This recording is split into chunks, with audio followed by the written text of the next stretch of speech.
Mudah-mudahan timnas Indonesia bersama Sinteyong dengan persiapan panjangnya di Turki ini bisa membuat media-media dari lawan dari timnas Indonesia ini bungkam dan menulis sesuatu yang positif tentang timnas Indonesia dengan persiapan yang panjang yang dilakoni oleh timnas Indonesia di Turki. Halo Sobat Bola Bocor, kali ini saya akan kembali membahas tentang timnas Indonesia, di mana timnas Indonesia saat ini berada di Turki melakukan persiapan atau TC jelang turnamen Piala Asia Qatar, teman-teman. Ternyata persiapan yang dilakukan oleh timnas Indonesia di Turki menjadi sorotan juga untuk media-media calon lawan dari timnas Indonesia, seperti media dari Vietnam dan media dari Irak, teman-teman.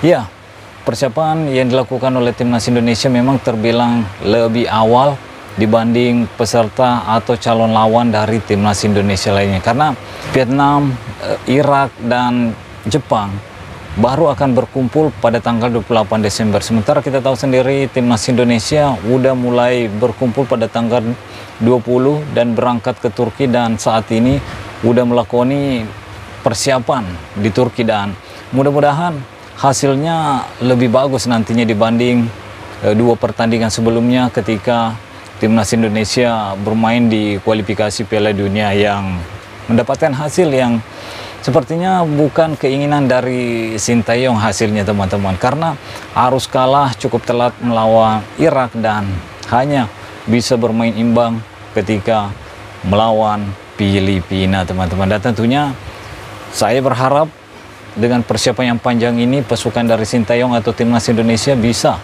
memberikan hasil yang baik di Piala Asia ini, teman-teman. Apalagi kedua media dari calon lawan timnas Indonesia ini menyoroti tentang persiapan panjang yang dilakukan timnas Indonesia. Tentunya sorotannya tidak tanggung-tanggung, teman-teman, karena dia menganggap bahwa persiapan dari timnas Indonesia yang cukup panjang ini tentunya tidak akan berguna jika bertemu dengan Vietnam, dan begitupun dengan media dari Irak, bahwa persiapan yang dilakukan oleh timnas Indonesia di Turki meskipun persiapannya cukup panjang tapi tidak akan membuahkan hasil apa-apa nanti ketika bertemu dengan Irak, karena dia berkaca pada pertandingan sebelumnya di kualifikasi Piala Dunia bahwa timnas Irak mampu mengalahkan timnas Indonesia dengan skor 5-1. Begitupun dengan media dari Vietnam ini, dia juga berkaca dengan hasil-hasil yang didapatkan oleh timnas Indonesia ketika bertemu dengan Vietnam. Ya, emang sih Vietnam cukup merepotkan timnas Indonesia meskipun bermain di Piala AFF dan bertemu di manapun. Vietnam selalu membuat kerepotan timnas Indonesia mendapatkan hasil-hasil yang positif atau kemenangan, teman-teman. Itulah mengapa medianya sedikit membuat sorotan tentang persiapan panjang dari timnas Indonesia. Salah satunya juga untuk meruntuhkan mental pemain-pemain dari timnas Indonesia. Begitupun dengan media dari Irak untuk meruntuhkan mental dari para pemain timnas Indonesia. Dan saya benar-benar berharap Sinteyong bisa membangkitkan kembali semangat pemainnya seperti ketika melawan juara dunia yaitu Argentina, bermain dengan Spartan, bertahan dengan bagus, dan bisa membuat Argentina juga sedikit kewalahan di pertahanan Argentina. Itu yang kita harapkan nanti, karena kita tahu sendiri timnas Indonesia akan melakoni 3 pertandingan uji coba, teman-teman. 2 kali melawan Libya pada tanggal 2 dan tanggal 5, dan pada tanggal 9 timnas Indonesia kembali akan menghadapi lawan yang berbeda yaitu Iran, teman-teman. Dan kalau kita berkaca pada calon lawan-lawan dari timnas Indonesia di grup D, Vietnam, Irak, dan Jepang, kalau tidak salah hanya akan melakukan pertandingan uji coba 1 kali. Kalau timnas Indonesia kan 3 kali.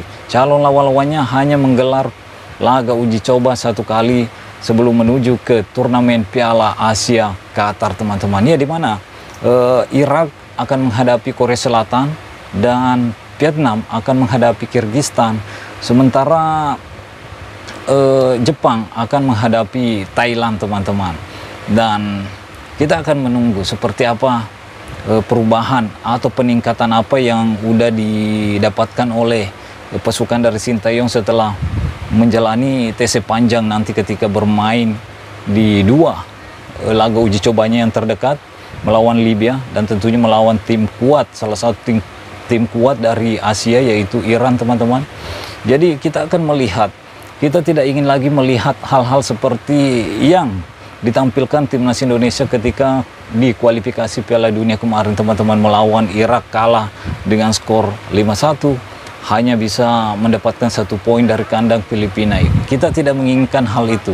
Jadi saya sangat berharap persiapan panjang yang dilakukan timnas Indonesia bersama Sintayong ini benar-benar membuahkan hasil nanti di kompetisi Piala Asia, teman-teman. Bukan hanya tampil bermain begitu saja dan harus kandas di fase grup, teman-teman. Karena target dari Sintayong di sini di Piala Asia ini yaitu tentunya ingin terus melaju sampai babak ke-16 besar. Ya bukan tidak mungkin kalau persiapan ini benar-benar dimanfaatkan dengan baik oleh timnas Indonesia bersama coach Sintayong selama di Turki. Dan saya benar-benar berharap Sintayong bisa membawa timnas Indonesia melaju ke babak 16 besar. Kalau bisa melewati babak 16 besar ke 8 besar. Ya, meskipun ini mustahil. Sekali lagi, saya akan selalu mengatakan ini bahwa di dalam sepak bola tidak ada yang tidak mungkin, teman-teman. Bola itu bundar.